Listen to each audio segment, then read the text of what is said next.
السلام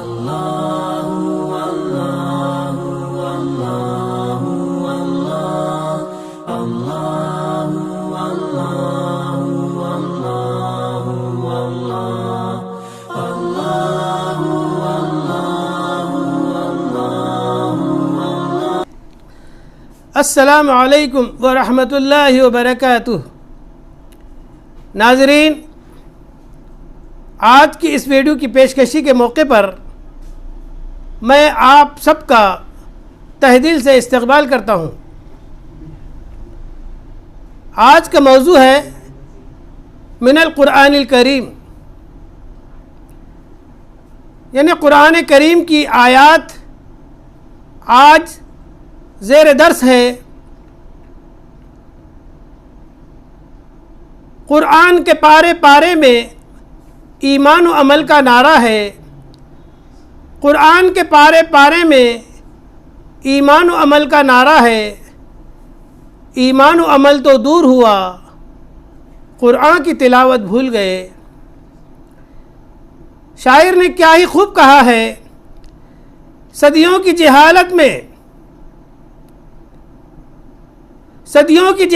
میں 23 برس کیا ہیں، تاریخ کا ہر صفحہ اس بات پہ حیراں ہے۔ ناظرین، سبق کا جو عنوان ہے من القرآن الکریم، اس سبق میں مختلف سورتوں کی الگ الگ آیتیں زیر درس ہیں، زیر بحث ہیں۔ اس سبق میں جملہ 12 آیتیں ہیں، تو قبل اس کے کہ میں ان 12 آیتوں کا ترجمہ اور تفسیر پیش کروں، مناسب معلوم ہوتا ہے کہ قرآن کریم کا اجمالی تعارف پیش کروں۔ ناظرین، قرآن کریم اللہ تبارک و تعالیٰ کی وہ آخری آسمانی کتاب ہے جو روئے زمین پر بسنے والے انسانوں کے لیے سرچشمہ ہدایت ہے اور اہل ایمان کے لیے رحمت ہے۔ قرآن کریم کے بارے میں ہم سب اچھی طرح جانتے ہیں کہ اللہ تبارک و تعالیٰ کی طرف سے حضرت جبرائیل کے واسطے سے حضرت محمد مصطفیٰ صلی اللہ علیہ وسلم پر رمضان المبارک میں نازل ہوئی، شب قدر میں پورا کی پورا قرآن لوح محفوظ پر نازل ہوا، اور وہاں سے وقت ضرورت حضرت جبرائیل حضرت محمد صلی اللہ علیہ وسلم پر وہی نازل کیا کرتے اور وہی لے کر آیا کرتے۔ قرآن کریم کے بے شمار نام ہیں: القرآن، الفرقان، التنزیل، الذکر، الکتاب، الرحمہ، الہدیٰ، الحق، النور المبین، اور بھی بے شمار نام ہیں قرآن کریم کے۔ قرآن کریم کو قرآن کریم اس لیے کہا جاتا ہے کہ یہ لفظ قرأ یقرأ، اقرأ، قاری اور قرأت سے بنا ہے۔ تو قرآن کا لفظی ترجمہ یہ بنا کہ وہ کتاب جو کثرت سے پڑھی جاتی ہو اسے قرآن کہتے ہیں۔ قرآن کریم جس کی حفاظت کی ذمہ داری اللہ تبارک و تعالیٰ نے اپنے ذمے لے رکھی ہے، انا نحن نزلنا الذکر و انا لہ لحافظون۔ قرآن کریم کی یہ صفت ہے، ان ھذا القرآن یہدی للتی ہی اقوم، کہ بے شک قرآن کریم ایک ایسی کتاب ہے جو ایک ایسے راستے کی طرف ہدایت دیتا ہے جو بالکل سیدھا راستہ ہے۔ سورہ بقرہ کی جو ابتدائی آیتیں ہیں اس میں کہا گیا ہے کہ ذالک الکتاب لا ریب فیہ، یہ ایک ایسی کتاب ہے جس میں کوئی شک و شبے کی گنجائش نہیں۔ ھدی للمتقین، یہ کتاب سرتپا ہدایت ہے متقیوں کے لیے، پرہیزگاروں کے لیے، دینداروں کے لیے، اللہ سے ڈرنے والوں کے لیے۔ تو آج کے اس موقع پر میں قرآن کریم کا اجمالی خاکہ پیش کرتے ہوئے قرآن کریم کی بعض آیتوں کا ترجمہ اور اس کی تفسیر پیش کروں گا۔ قرآن مجید 22 سال 5 مہینے اور 14 دن میں نازل ہوا۔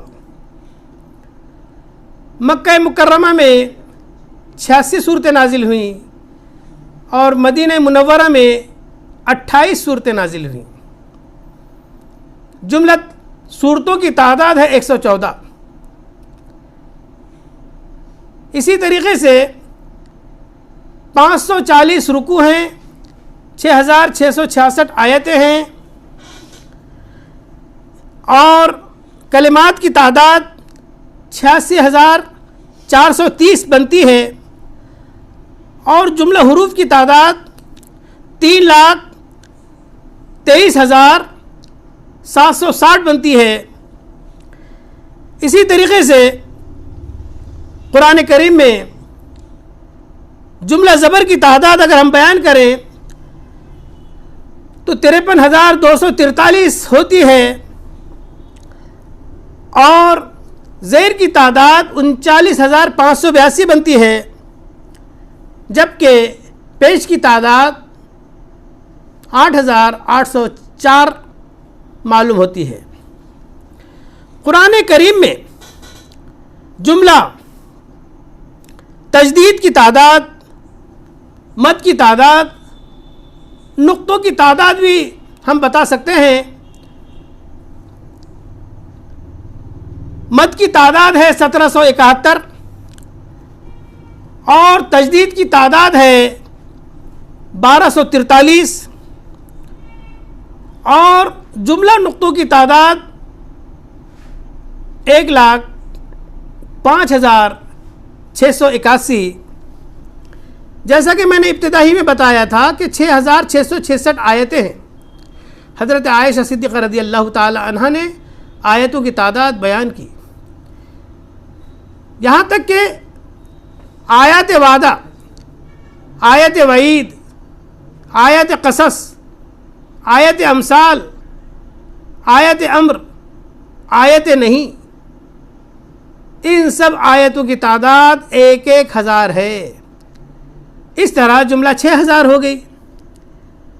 آیت تحلیل کی تعداد 250، آیت تحریم کی تعداد 250 اور آیات تسبیح کی تعداد 100 اور متفرق آیتوں کی تعداد 66۔ دراصل قرآن کریم کا اجمالی تعارف اور اجمالی تفصیل ہمیں معلوم ہونی چاہیے۔ یہ قرآن جو ہم اپنی آنکھوں سے دیکھتے ہیں، جسے مصحف کہتے ہیں، دراصل حضرت ابو بکر صدیق رضی اللہ تعالی عنہ نے حضرت عمر ابن الخطاب رضی اللہ تعالی عنہ کی تجویز پر حضرت زید بن ثابت انصاری رضی اللہ تعالی عنہ کو ذمہ دار بنایا کہ اس کو حضور صلی اللہ علیہ وسلم کی بتائی ہوئی ترتیب کے مطابق اس کی ترتیب کی جائے، اسے تدوین کیا جائے۔ ویسا ہی ہوا۔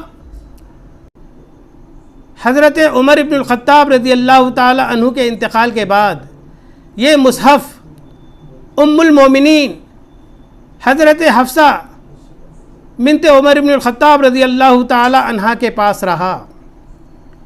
حضرت عثمان غنی رضی اللہ تعالی عنہ نے یہ مصحف